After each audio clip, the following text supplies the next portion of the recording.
नाज़िन, तहरीक इंसाफ के चेयरमैन इमरान खान खिलाफ नाअहली जो फैसलो ॾियण ते पार्टी कारकुननि chief election commissioner Sikandar Sultan Raja ऐं संदसि घर भातियुनि खे क़त्ल जूं धमकियूं ॾियण शुरू करे छॾियूं आहिनि। वधीक तफ़सील हिन रिपोर्ट में।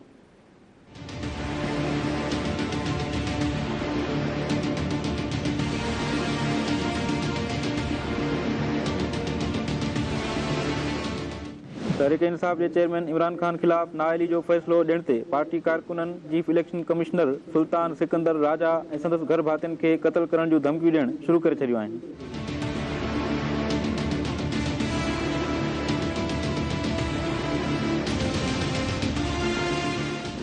समाजी राब्तनि जी वेबसाइट ते PTI जे केतिरनि ई कारकुननि सरेआम धमकियूं ॾेई इलेक्शन कमीशन खिलाफ मुजरिमानो रद्द अमल ॾिनो।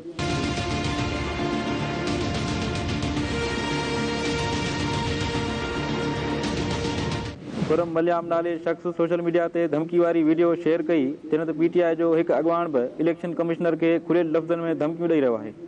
जी अस्सलाम वालेकुम, मैं खुरम महबूब मदियाल, जनरल सेक्रेटरी तहसील मरीद के PTI लेबर विंग।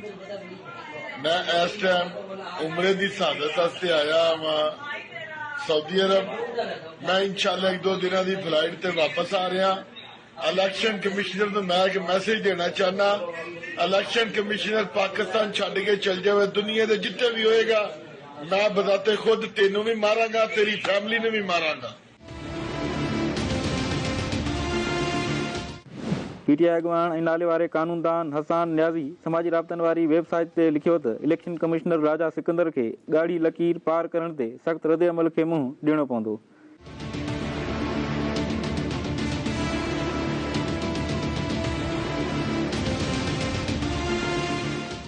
हुन चयो ॼाण आहे चीफ इलेक्शन कमिश्नर जा सरगोदा में पेट्रोल पंप्स, गैर कानूनी घर, स्कूल ऐं ज़मीन मौजूदु आहे।